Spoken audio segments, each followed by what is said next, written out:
Hey everyone, Judicial Watch President Tom Fitton here with our weekly update on social media. Thanks as always for joining us this week. A lot to talk about this week.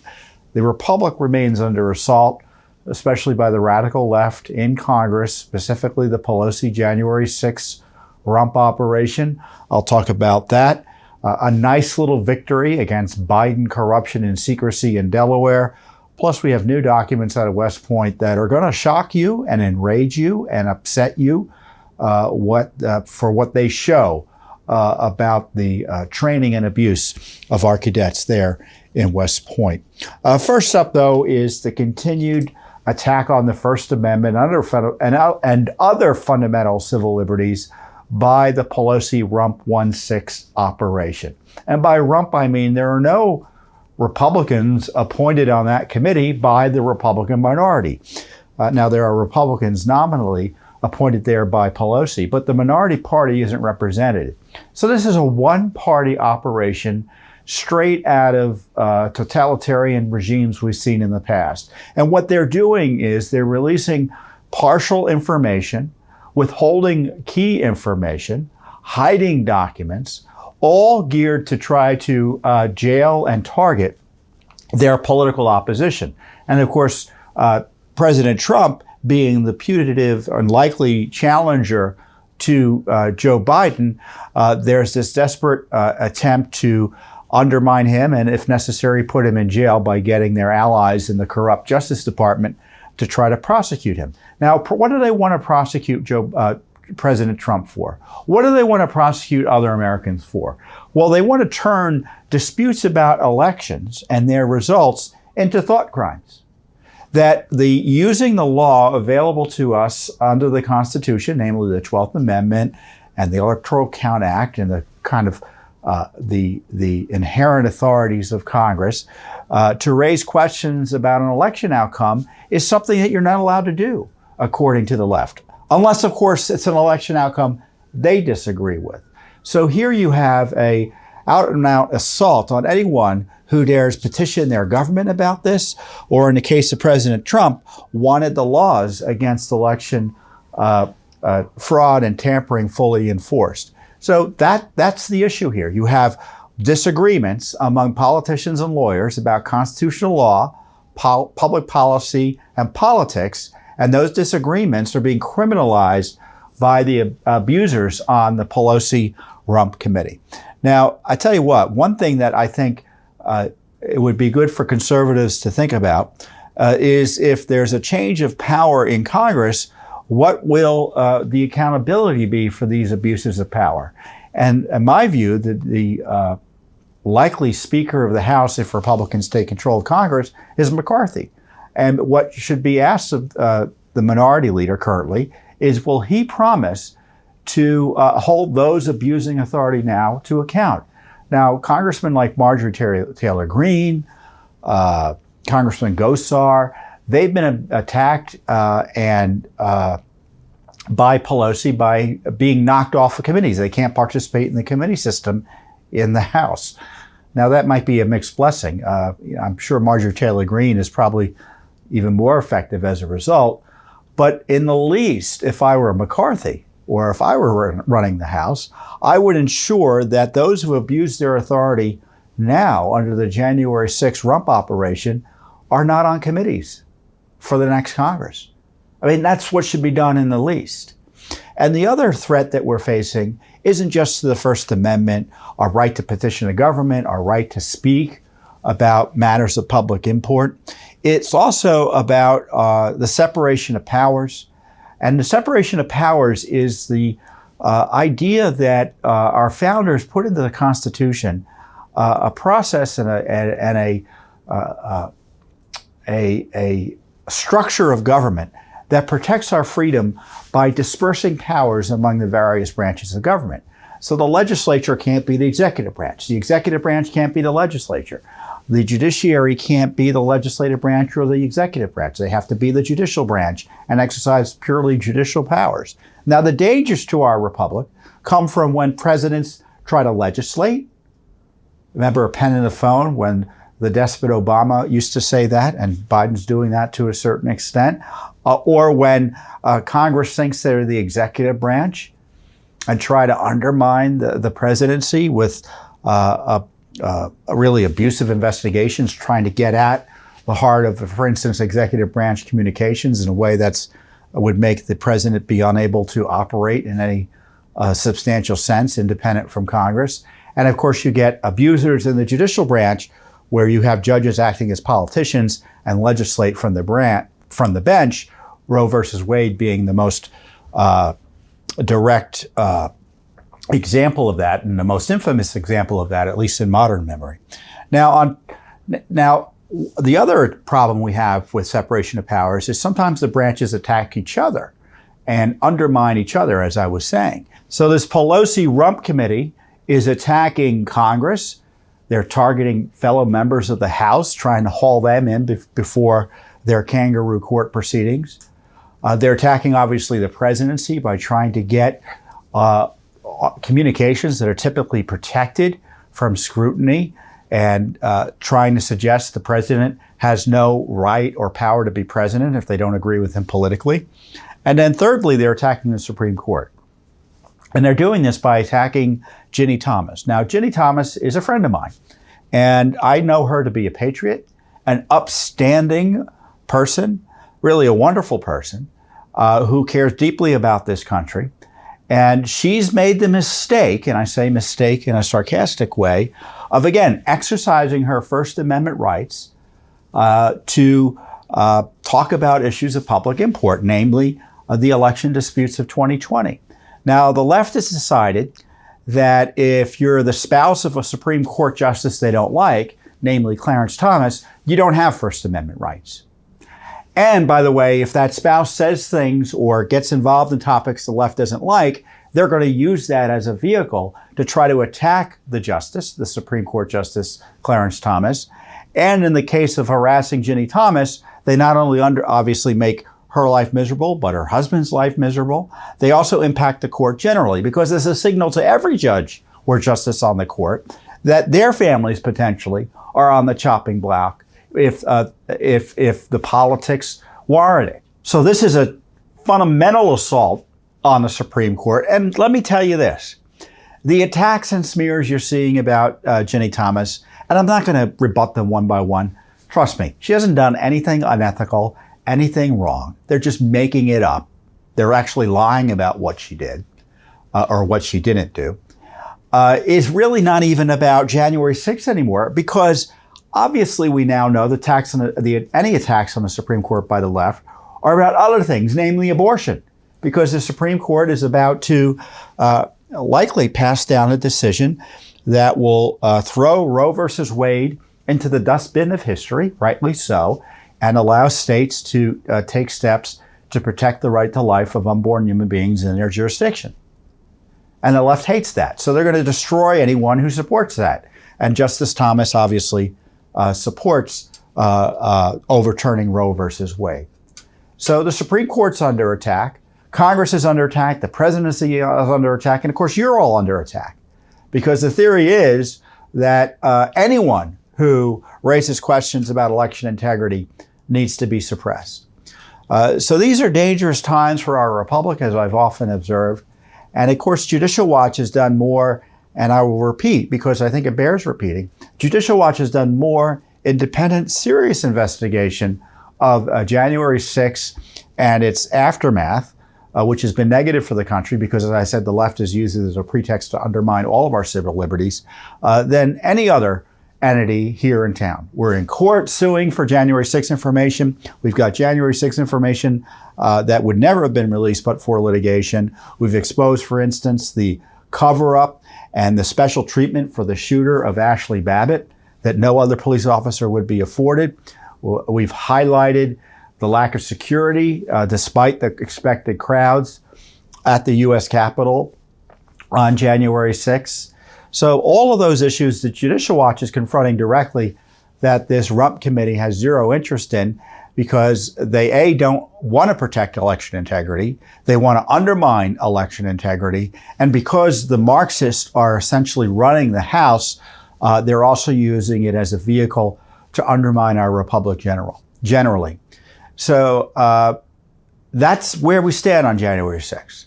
Now, I've been monitoring the hearings. I haven't seen anything newsworthy in terms of government corruption other than the hearings themselves. So trust me, I'll let you know what goes on there, but I just want to give you, again, the background and the context, because you're not going to hear about it anywhere else. Now, one of the other things that, one of the other tricks with Congress is that they've tried to protect themselves from the transparency and accountability that they expect from other branches of government, namely the executive branch. The Freedom of Information Act, Congress passed, and it doesn't apply to Congress. And so Judicial Watch has been kind of figuring out ways over the years to try to get some accountability for Congress by using the transparency laws available to us here in the United States. Now, we can get to some congressional documents through FOIA by asking the executive branch for communications with Congress. And sometimes that gets pretty tremendous results. For instance, we exposed how it was Democrats in Congress and Republican John McCain who were pushing for abuse of the IRS to target groups they didn't like politically. So that was a big victory for transparency and accountability in terms of using the law to hold Congress and expose what Congress is up to. But more recently, we've looked more closely at this, what is called the common law right to public access to government information. What common law means, it's a law that's just out there, predates the Constitution itself. It's a law inherent to the system that allows citizens to gain access to what the government's doing. Now, Congress obviously has certain privileges, the speech or debate clause, but it's kind of hard to get certain documents under this theory.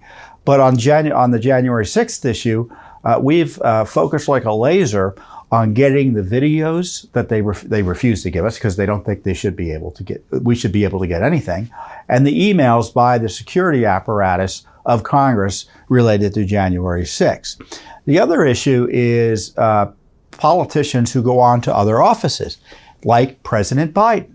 Now, President Biden had all of his Senate records shipped up to the University of Delaware and hidden from the American people once he began running for president as a result of a secret deal with that publicly funded university. So the Daily Caller News Foundation and Judicial Watch started asking questions about the University of Delaware's deal with Joe Biden to keep these records secret. And obviously, we've tried to get access to the records.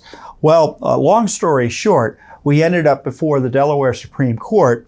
They didn't want to give us access, and the lower courts didn't bite giving us access to the Senate records. Now, of course, those Senate records can be released at the drop of a hat by Joe Biden. So it's pretty clear Joe Biden is hiding something when it comes to his Senate archives. But the other big deal is, and to me this is a key part of the corruption, is this university misusing tax dollars for the political benefit and to hide records from the American people. And the Delaware Supreme Court, in a ruling that people should be noting, said they were unsatisfied with the way the University of Delaware provided explanations. They were unsatisfied with the explanations provided by the University of Delaware to Judicial Watch and our client, the Daily Caller News Foundation, or our co-plaintiff, I guess we should say, about how they were using, or if they were using tax dollars to keep these records secret. Because if they were using tax dollars, we get the records. So Delaware, there's kind of this theory that if no tax dollars are being used, we can't see the underlying records. Well, so the Delaware Supreme Court said, you need to explain yourselves better. And so the Delaware Supreme Court, in a victory for transparency in government, kicked it downstairs to the court again. And the University of Delaware officials submitted some affidavits under oath that really didn't clear anything up. And so we pushed back. We didn't get the information we had requested. And so the Delaware court, the Superior Court, I think it is, yes, the Superior Court, ordered the University of Delaware to provide under oath additional information justifying its decision to keep secret its deal to house and restrict access to the U.S. Senate records of President Joe Biden. So the University of Delaware, as I stated, filed an affidavit citing no documents or other specifics, stating that no state funds were used on the university's matters or undertakings regarding Biden, and that the Biden Senate papers were never discussed at any meeting of the university's full board of trustees. Now, if that's not true, we have access to that secret scheme that was being done between the University of Delaware and Joe Biden.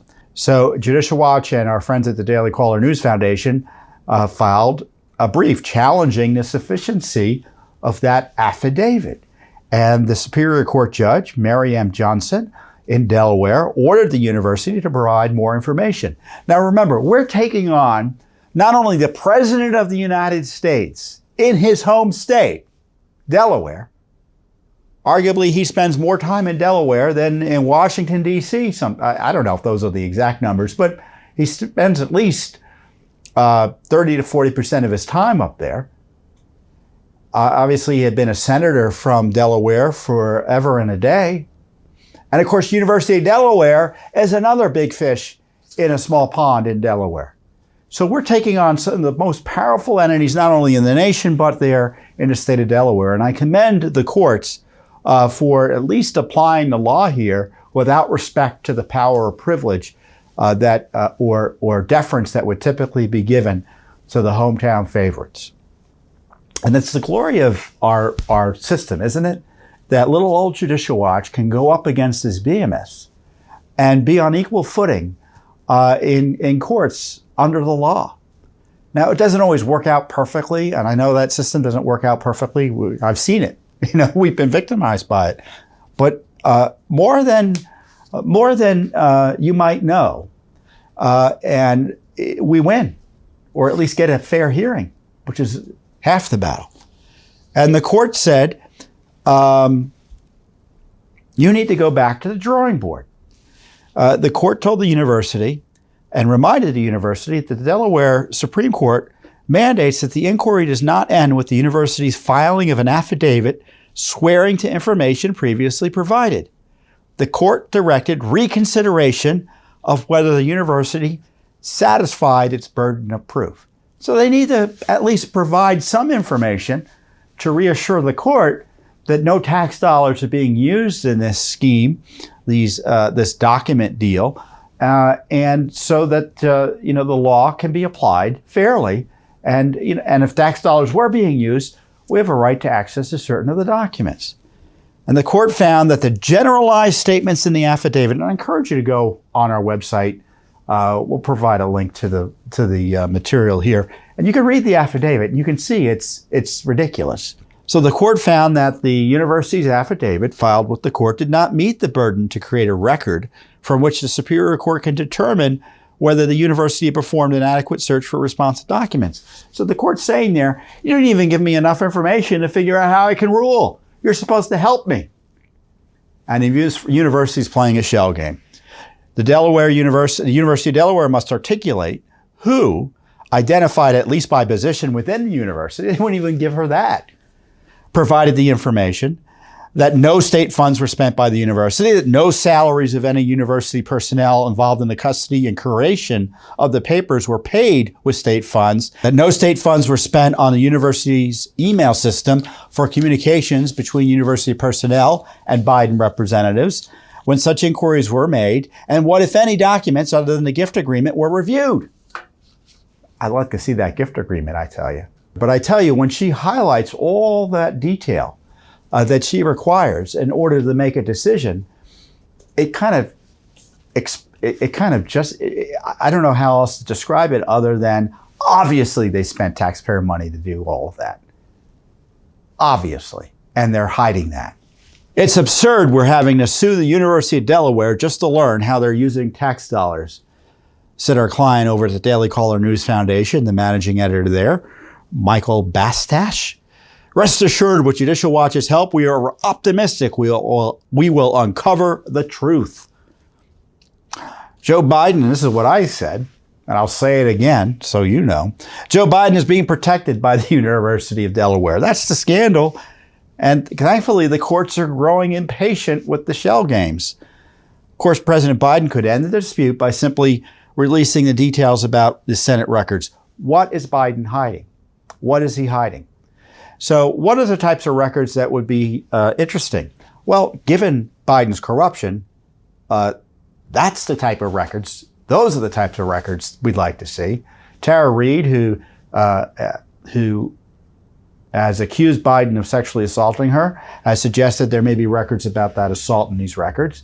And Biden himself and his people have talked about how he was communicating with Putin and all sorts of other foreign leaders when he's president, when he was in the Senate. He was head of the Foreign Relations Committee, so it's no surprise he was communicating with those leaders. But he's president now. Isn't that interesting to know what they were talking about? And of course, we're talking about the Supreme Court. He was involved and responsible for, in part, the high-tech lynching of Clarence Thomas, was involved in other attacks on conservative justices, in some cases, some alleged accords of their race. Remember, they didn't want black conservatives to get ahead in the courts, the left didn't, and Joe Biden was their go-to guy on that issue. Let's get some information about that. So that's why these records are important, of public interest to the American people. But of course, I don't need to explain that to you. They're necessarily public interest because he's president.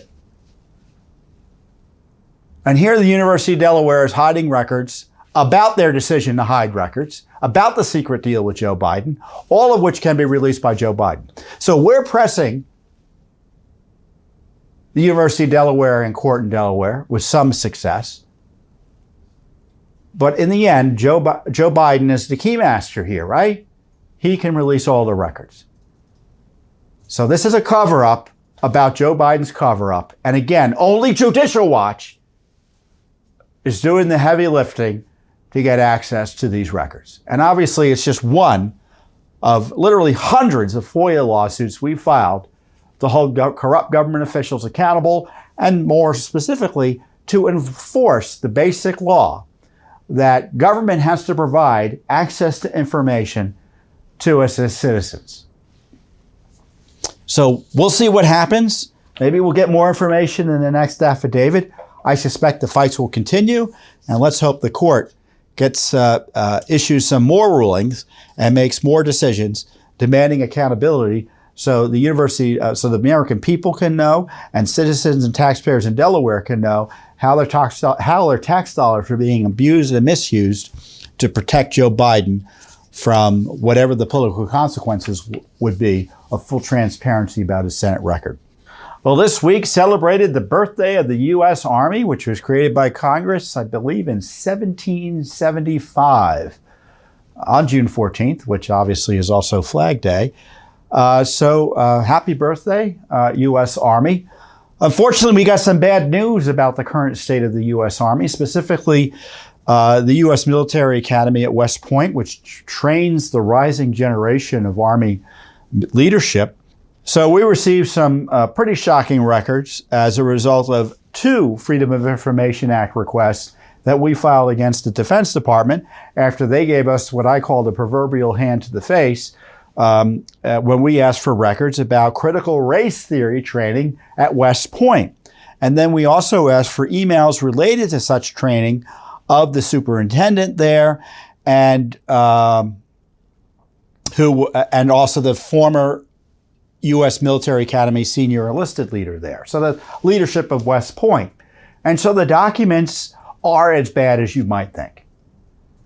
It's pretty clear that critical race theory and its cousins in the world of Marxist theory is endemic at West Point. These documents include, for instance, material about whiteness. In order to understand, I'm quoting, in order to understand racial inequality and slavery, it is first necessary to address whiteness. I mean, that phraseology is racist claptrap. And it's being force-fed our cadets at West Point. White people and people of color live racially different structured lives, quoting someone. Whiteness is a location of structural advantage, of race privilege, a standpoint or place from which white people look at themselves and the rest of society. refers to a set of cultural practices that are usually unmarked and unnamed. Take for grantedness of whiteness. Privilege lives within this. So I want you to imagine yourself. Now, these are young men and women who are willing to risk their lives, by the way, to protect our freedom. They're in this wonderful historic location, this institution, the U.S. Military Academy at West Point, and they're in classes or they're in trainings, and they're being told, they're being force-fed this information. So if you're white, you must be thinking, why am I being attacked? Or I should be ashamed of myself based on my skin color. And if you're black, you must be thinking, oh, my colleagues must be terrible because if this is what I'm being told about what is their fundamental flaws. How is it you engage in that type of race propaganda, that racial separatism, that racial hostility? How is it we expect to have a cohesive military force coming out of training like that? Now, those of you who have served, and I know we have a lot of veterans and a lot of senior folks who have been in the military. I don't mean senior in terms of age, but folks who have risen to significant positions in the military, because I hear from you. You know what I'm talking about. And this is so destructive of our military. It's infuriating. And the wonderful thing about Judicial Watch is I kind of know what's going on. We all know what's going on, but we can expose it. And it only can be stopped, in my view, if it's exposed. A slide in the materials is titled By the Numbers and has a graphic titled Modern Day Slavery in the United States. All caps. Our draft release, these documents will be coming out next week, by the way. It's emphasis in the original, right? That's the language we use. Emphasis in the original. We have our cadets at West Point being taught there is modern day slavery in the United States of America. What is going on? And then it lists all these horribles that supposedly blacks suffer here in the United States. I'm not going to go through them because it's all false or questionable. Students are instructed that critical race theory, and they're trying to defend critical race theory in here, grows out of the field of law and studies the way that racism is built into and reproduced through the institutions that organize everyday life. So that means America is racist and needs to be destroyed and remade, right? That's the Marxism I'm talking to you about. Another presentation is titled Education and Work Inequality, in which one slide has a text box saying, Race and the Invisible Hand. I guess there's some invisible hand causing racism. I don't know what that is. How white networks exclude black men from blue-collar jobs. Again, one race is terrible, another race is a victim. And I suspect that's not your personal experience, black or white. But it's being force-fed our rising leadership in West Point. Another slide essentially says affirmative action isn't, quote, reverse racism. This is the question. Do you think affirmative action creates an environment for reverse discrimination? Use CRT to support your answer. Well, critical race theory says there is no such thing as reverse discrimination. Whites have all the power. Only people with power can discriminate. That's the theory of critical race theory. Of course, it has nothing to do with our discrimination law. It has nothing to do with our Constitution, and it specifically is used to justify illegal discrimination. And one of the other things about critical race theory you should understand is they oppose integration. Indeed, there's a slide that cadets are force-fed here. Conundrums of integration. Oh, conundrums of integration. Can you imagine if a white politician in a certain part of the country said conundrums of integration? They'd be excoriated. Probably rightly so, right? Here you have the left attacking integration. And of course, integration, what that means is that you can't treat people differently under law according to race. So in the days of segregation, you would have, contrary to the Constitution's 14th Amendment, you would have people being treated differently according to race. They would be not allowed to go to a certain school based on race, or in a locality, you would have specific areas of the place, of the town or community where they were not allowed to live. That's segregation. Now the left doesn't believe that segregation's bad anymore. They're embracing it, even though it's anti-constitutional. This is the question they ask. What is the difference between desegregation versus integration? You can hear that? How would you apply a tenet, it's supposed to be tenet, of CRT to this idea? Another slide titled Critical Race Theory and Policy describes critical race theory as having the following attributes, all of which, of course, are positive in terms of advocating for critical race theory. Racism is ordinary. It's part of the daily life of America. Race is socially constructed.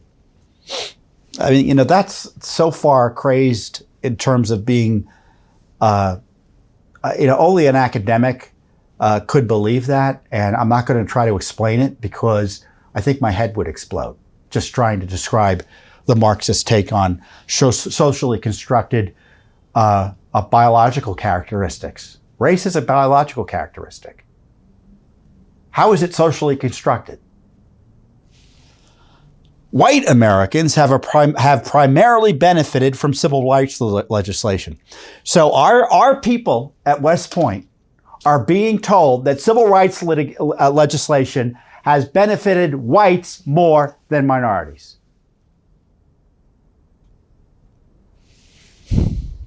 Who's running the West Point? Congress ultimately is responsible. The commander-in-chief is responsible. Defense Secretary Lloyd Austin is responsible. The leadership of the military that allow this garbage to be directed at our young people coming into the military and the training in the military academies. You can bet this is all over, by the way. I mean, if you think this ends at a military academy at West Point, obviously it's going on over in Annapolis or out in Colorado where the Air Force Academy is.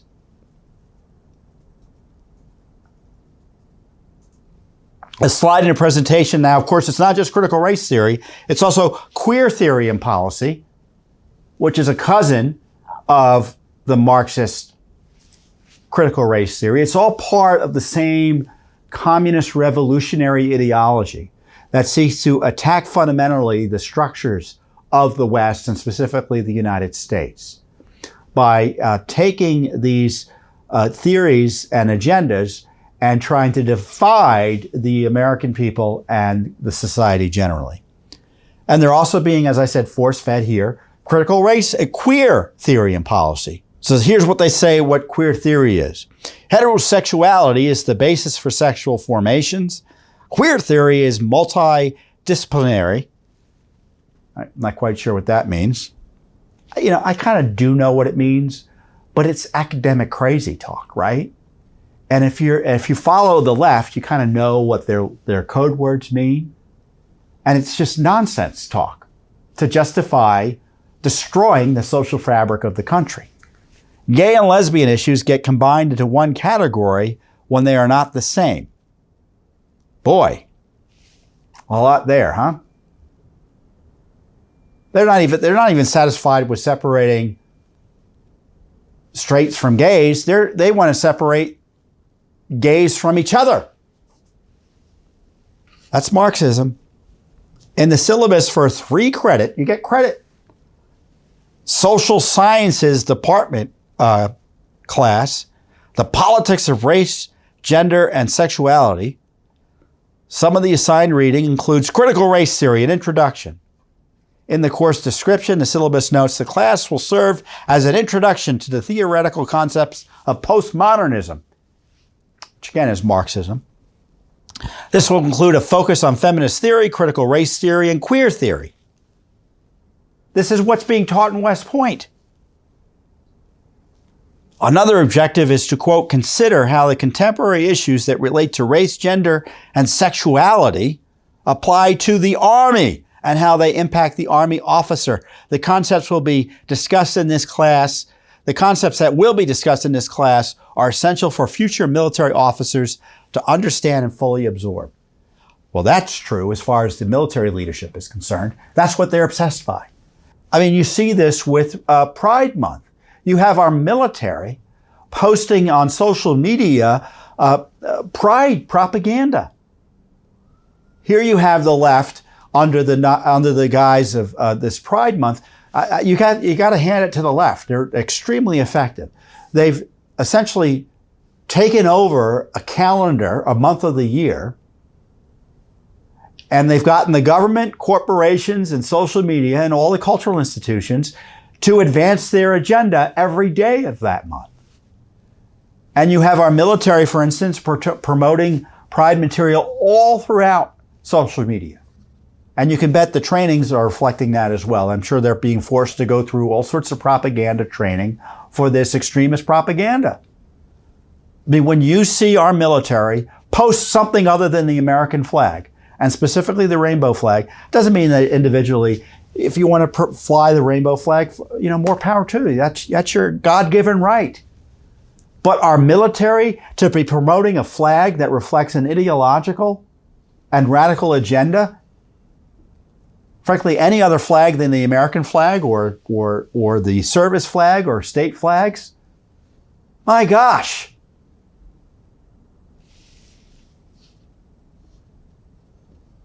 Our military is under attack from within. These documents show racist, anti-American CRT propaganda is being used to try to radicalize our rising generation of leadership there in West Point. Now, I consider critical race theory to be a fundamental threat to our constitutional republic. It's been embraced. It is the guiding principle of the Biden administration. They say it's their guiding principle, so it's not my characterization of it. You can go and look it up. They say everything we do, we have to consider all of these factors, including critical race theory or variations of it. If they don't use those three words, they use the theory generally, using other words. So Judicial Watch is exposing this in the schools through litigation and FOIAs. We've been suing on behalf of teachers who have been punished as a result of standing against this radical propaganda. And obviously we're exposing it in our government, in which, where it is endemic. I mean, the pandemic we have to worry about is CRT. That's the pandemic. So Judicial Watch will continue to stand up for the rule of law here and our Republican form of government and our way of life. Marxists hate America. The revolutionaries want to overturn our system. And we're going to stand and oppose it and expose it wherever we can, hopefully with your support. So I thank you and there's plenty more of these documents available online at judicialwatch.org. And I encourage you to go online when they're available and share them and the other information you see on our website, as I said, at judicialwatch.org. We've got to spread the word. You have to educate your family members, members of your church, your business associates, everyone about these issues. You ever said, what can we do? Well, we can do a lot. And my guess, you can be doing more. And of course, I encourage you to support Judicial Watch directly and financially. It's one thing I don't do enough is ask for support for Judicial Watch. Well, it's because of this support we're able to get this work out and get this information out. and hold government accountable. Because I can tell you, if Judicial Watch wouldn't do it, who would? So with that, I'll see you here next time on the Judicial Watch Weekly Update. Thanks for watching. Don't forget to hit that subscribe button and like our video down below.